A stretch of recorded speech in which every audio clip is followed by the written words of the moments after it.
orchard owner and farmer, hobby farmer, out of Dixon, Missouri. I joined the Navy right out of high school, out of San Antonio, Texas.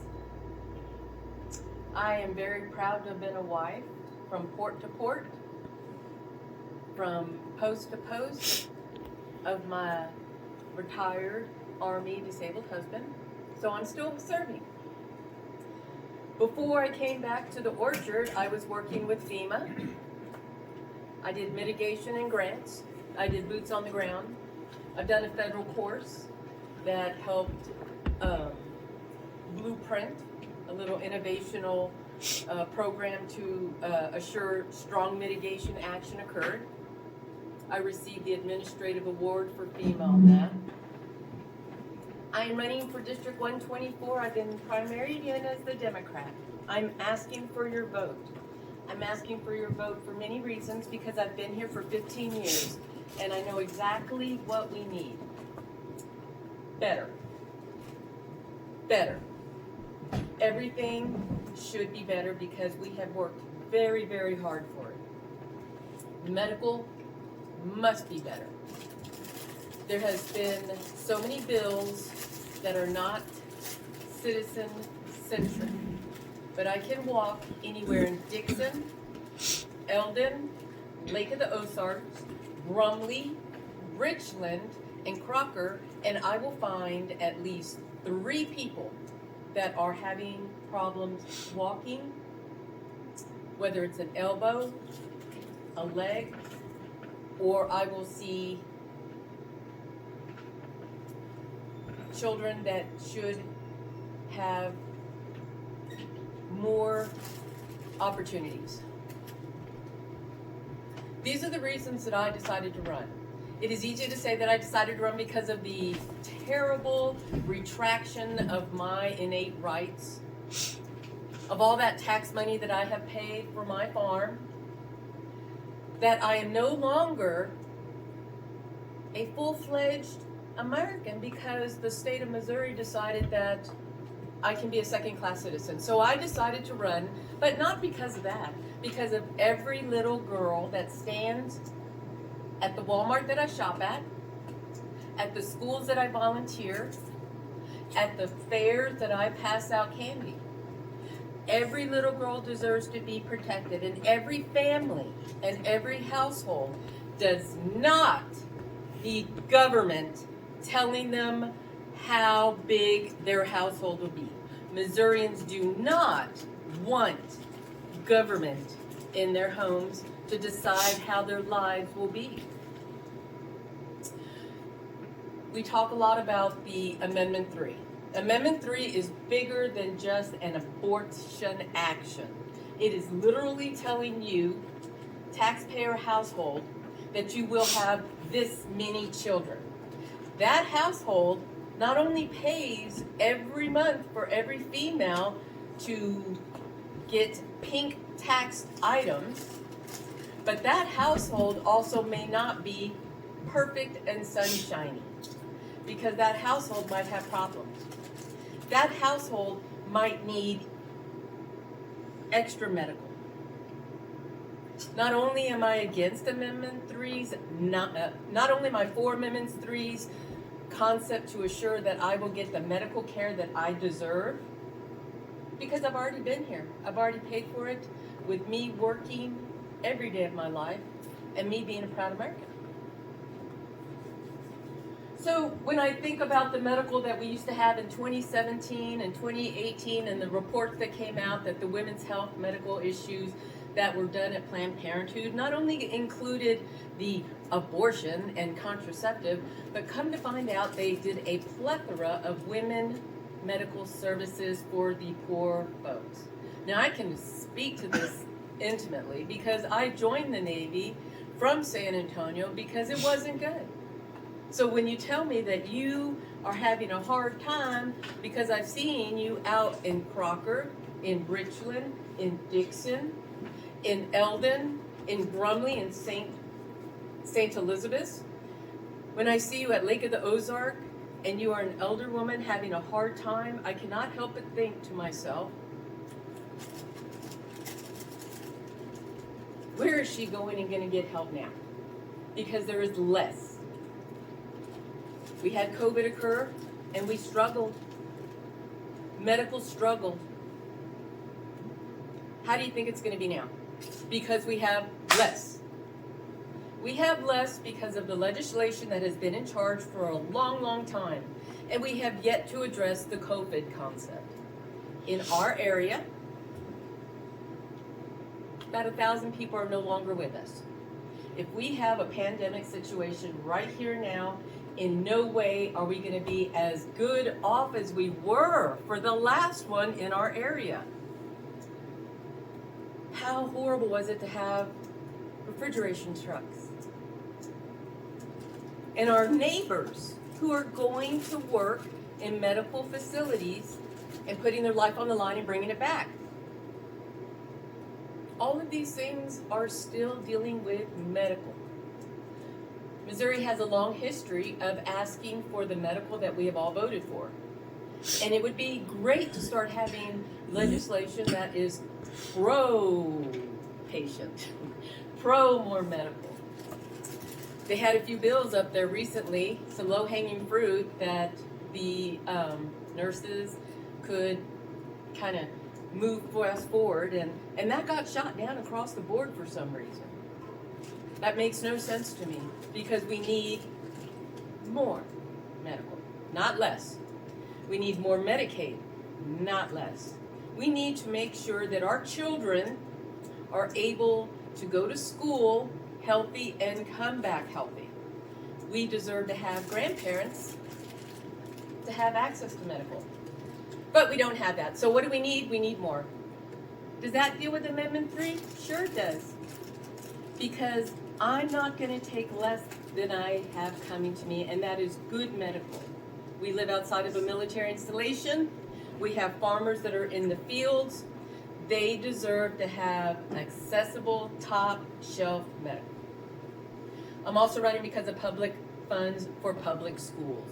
In no way whatsoever should my tax money be able to send somebody in St. Louis to a charter school. These are our kids in Pulaski County. These are our kids in Miller County. In my district for 124, and it's mine because I am your neighbor and I am a good stewardship for all spending. They deserve to have good schools. The lunch programs should not have sat on the table. So much money on the table for those schools. So that's another reason I'm running, because I absolutely want to find out where our tax money goes. I'm very good at that, because we had COVID, and now we have school districts, and now more money's going somewhere. People who have a lot of money have a certain tax rate. People in rural areas that have tax rates that are higher than most folks because they're hourly, they usually don't have the same kind of protections, benefits. Some of them don't have bank accounts. Those folks that are too busy working shift work, they rely upon us to make sure that their kids are able to go to school healthy and come back home healthy. They cannot afford charter schools. They cannot afford medical. But those are our kids. Those are our kids that we see at Walmart, at Lowe's, at Gerb's, at Town and Country, at the fairs. Families deserve better. We deserve more. Department of Transportation has wonderful programs out there for the Job Corps systems. The unions are out there that have amazing standards that teach Job Corps, AmeriCorps, and all of the other kind of public service orientated positions and trades that our local rural folks could actually have an opportunity for. But I have yet to see those folks here. Because I know they're not spending it on the roads. My roads are terrible. I live in the county. I drive from county to county, and they're terrible. So I don't know where that money's going, and I think I'd like to find out. Now, I'm a common person. I'm not fancy lawyer. I'm not fancy scientist. But my money spends just as much as fancy lawyer and fancy scientist. And I deserve to understand where my money's going. The third thing I want to talk about regarding our area and how we deserve more is safety and security. This is a biggie. We are outside a military installation. That installation deserves to have a serious risk assessment that will be able to produce real results. And then it needs to have a roadmap on how to address it, whether it be starting from the old school unification command to make sure that all of our law enforcement, emergency responders, and districts and hospitals and police force and regional are all on the same page. That takes money. That safety and security takes a lot of money.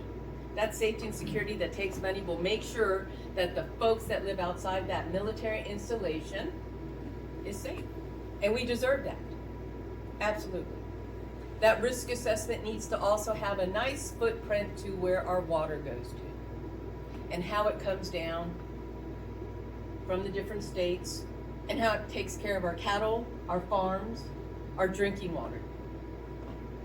I think too often we've had to have the waste of not having clean water, whether it be through the lack of maintenance of a city for taking care of their sewage system and water treatment center, whether it be from ignoring and starving them out by high taxation and not putting those resources.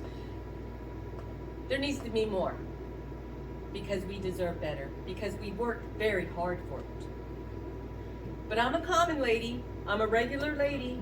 All I know is that there's folks that need better jobs so they can send their kids to school. Better jobs, going to school, means that we will have better schools, and that money should stay in our area. When we start talking about the health of the community of the districts of 124, then we're talking about our farmers also. Farmers will get hurt, break a hand, break a leg, and they have to travel. That's every day. So that made me think, we have less services, literally, from what we had at COVID. Driving all the way as a farmer. Who's taking care of that farm? There's no answer because it's rural. And most of all, I want to talk about the import-export of China and the farmlands that they have. In 2013, we did not have any statutes that allowed us to have China own any farmland in Missouri. That changed. Most recently, they have now identified how close they can be to a military installation. 500 is the mark. 500 from a military installation. Now that already steps on our water map, by the way. That water map where we stand right here now is Calgary, the military installation, the railroad that goes through it, the airport, and everybody else that's connected. And the cap. It's all right there. Is that a good risk assessment that needs to be done? Absolutely. What about the local folks? There's a lot of unrest. Has the environment changed from government imposing restrictions on individuals and communities? Absolutely. We would not be having a problem with Amendment 3 and grandma being able to have a hysterectomy if it wasn't for the influences of the environment to the community and the individuals. Who's doing that? That's a risk assessment that has actually made it more dangerous for local homegrown folks. I'm from Texas. We had militia outside of DPS in Waco. That's how we grew up. Did we have a risk assessment for Fort Hood? Yes. For those people, yes. Do we have one here? Doubt it. Doubt it. So we need a new risk assessment in order to show that we need to have money for our community. Make no mistake, I am absolutely focused on us because we deserve more and better. I've driven around, we deserve more and better. We are so close to a military installation, and all that money that's been left on the table and looking to be left on the table by having these programs choke our neighbors, the folks that are too busy working and depending upon us to make sure that the kids stay healthy and fed, that the groceries in the stores are stocked and reasonable. All of these things come into legislative actions that need to be worked on more. We deserve more. But we have low-hanging fruit. We have low-hanging fruit that I can definitely say when I go into the house I can get to. Before COVID, because that's what we should do, there's nothing wrong with our kitchen. Before COVID, the corrections department had a huge panel put together by the governor, and they had great recommendations. One of those recommendations was the 988, successful. We need to look at those other 10 recommendations because there should be no reason that anybody that is in our custody should have that many deaths at a correction facility. So that needs to be addressed, whether it's a local, whether it's something, but that assessment needs to be done. Absolutely. These are the reasons I'm running. I'm running because now I know what it's like to own a farm. I'm a peach orchard owner. I know my neighbors. These cattle coming in, imported in to the United States. You were talking about only incubating a cow and not having calves anymore. How are we getting so far away with China's presence that we're still having them occupy our farmland, bring in the cattle, propagate with our locals,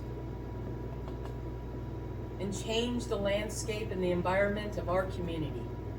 In no way whatsoever is the newly revised description of what a foreign company in Missouri should be getting regarding the corporate tax breaks that we give to our partners in Missouri should be extended to China. We talk a lot about immigration and grandma coming over the border. You know, we talk about this. These people, these hardworking, very Catholic or Christian people, simple, good people. But we never talk about the fact that right outside of Jeff City, on a nice road to Hitachi, is also somebody who is not an American. That company is not. Yet they're using our roads. They're using our emergency services. What do you think is going to happen if a fire breaks out? They're using our people. They're using our electricity, our resources, and all of these things, and they can definitely pay. Why? Because that person who is working right now by the hour on the second job in order to make sure everything gets taken care of and still short deserves to have that assurance that they are priority number one, and they are definitely with me. I am all about our folks. I don't care what side of the aisle you are. I want to work with you because I only care about District 124. I care about the children, the elderly, medical, libraries, public education, jobs, and tourism. There's so much money just sitting on the table. So, we're going to look at low-hanging fruit when I get there. We're going to get rid of what doesn't need to be there. And by the way, everybody wipes, so nobody is better or worse than anybody else. There's Americans, and there's people who want to be Americans because this is the best country in the whole wide world. That's how I feel. I am willing to take any questions, and I'll try not to cuss. I was teasing, I know. Yes, sir. Do you have questions? My questions always seem sharpshooter, but it's not No, sharpshooter. sharpshooter. I just try to build a realization. So you're a freshman now, you've won this, and you're up there and you're a freshman. We're very lucky and very proud to talk about the fact you have now have the first Latina who have ever been in this area. I don't think, and you can check me on this because you're the facts guy. I think I'm actually the only Latina that has ever been elected from a primary, and will be, of course, the Housing 121. In 20 years, I believe you'd be correct. I can't speak before. Okay. Yay. So we have won a step already. That means every little girl and boy out there, you should be running. What's your question? Now you may reform my question so it sounds a little sillier, but I think so let's just pretend for a moment you've won. Right? So I have won. You're now representing us, right? I do. And you're a freshman. Have you lined yourself yet with the bills that are going to come to you? How did you, how have you realistically said, okay, now that I'm a freshman surrounded by Republicans, because all the districts around And us that's are my block. surrounded. I live next to Republicans. Yeah. So how have you associated your plans with those people to get something passed as a freshman? Oh. What plans have you made? to make Strategy. Sure, yeah. Okay. What was that strategy to say, okay, I'm a when I Democrat was with myself. FEMA, I was actually out in the field, and as a mitigations branch director representing Region 7 and occasionally standing in as the federal coordinating officer for different states, you have to have a strategy in a short amount of time in order to do a span of control of expand and contract as needed. So what do you do, Sarge, when you come into a new place? What does your new OC do? He talks to the Sarge and he listens. So where am I going to be doing? So you better believe I'm going to be in committee listening to the leads, because it doesn't matter, in my opinion, what party. It's about the Benjamins. It does not matter what party you are. It's the budget, because that budget I want for us. So I'm going to hear what you have to say, and I'm going to see the direction. Now, I get to bring up a whole bunch of experience that I've had across the nation for federal disasters. I have done over 20 federal disasters, just with FEMA. That's before I did all the local stuff of response. So I can pretty much also provide not only some insight to all the things that may be because we're still pretending, right? That may be on the table. Can I give insight and then give a direction? Well, like a good sergeant, when your new OC got here, you said, sir, you may not be aware of this, but if you go over here to the da-da-da-da-da. So I rely upon my committee leaders and committee, I don't want to say elders, but somebody who's been on committee for a long time, because that's the flow of the stream. I do know about policy vis-a-vis DC. So I do know about how to work with people that don't like you anyway. I'm FEMA. Oh my God, I was FEMA in DC. They hated us. But there was a disaster. So how do you work with people? We all wipe. So in committee, I'm listening to my leaders. I know what they need and want. I already know what the house needs. I mean, we can just walk in the house and we already know what it needs. It doesn't have water. So right there, we got historical department. Who's our historics? There's a committee for that, right? That brings in our local folks. How do I not go to Brandon Swartz, who's going to be at 121, and say, hey, Brandon, I've got 3 organizations that support the State Historical Society as chair members. Let's have them talk about the Capitol. And let's talk about these water fountains that have so much lead that we can't drink out of. So I can actually talk to everybody in that building on clean drinking water.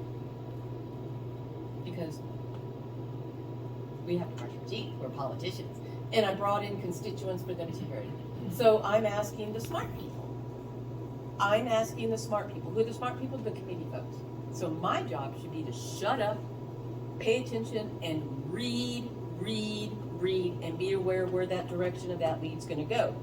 I've noticed when I go to Jeff City that they have a rhythm, depending upon who's speaking, just like everybody else, right? So I know with Regina as a law enforcement individual and my background, fire marshal's office, Department of Public Safety, provost marshal's office, Belton PD, Bell County, blah, blah, blah. I know what she needs. I know what you need, ma'am. Your commissioners know what you need. This town, with this committee, has a small town. I know what you need. I've already figured out how to work with us. Will it work?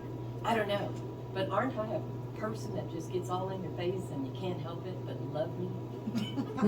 And you know darn well that I'm a very good battle rattle buddy. Yes. What's going on, bro? What are you talking about? I'm talking about mixing it up. So, I am your battle rattle buddy, right? I'm a good person to have on your side because everybody I've worked with, including the neighbors that I cussed out, knows that I am true blue, honest, true blue, want to do for somebody else. My whole life is to work myself out of a job. I'm going to look and I'm going to do the best I can.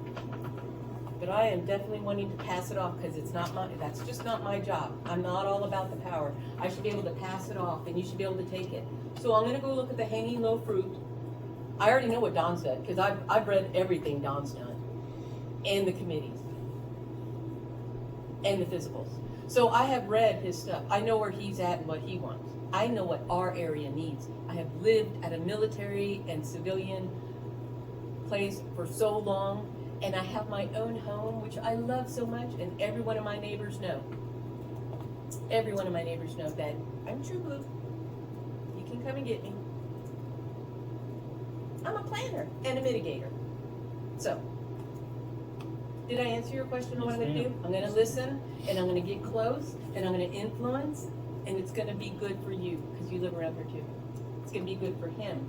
It's going to be good for him. Definitely going to be good for you, sir. Thank you for your service. It's going to be good for you. Definitely going to be good for you. I've been there, ma'am. It's going to be good for you. Any other questions? Something from the press? Something? I was a juvenile delinquent. I was a runaway. I joined the Navy. I believe in pulling yourself up by your bootstraps. I'm all about a hand up, whether I like you or not. I'm a good person to have on your side. Not so good to have on the bad side, because I'm kind of, as long as nobody dies, I'm okay most of the time with everything. I mean, as long as nobody's dead. So I'm very personable. I believe wholeheartedly that everybody I've ever spoken to is the same. We're all just human. And we all white. We all white. We deserve better.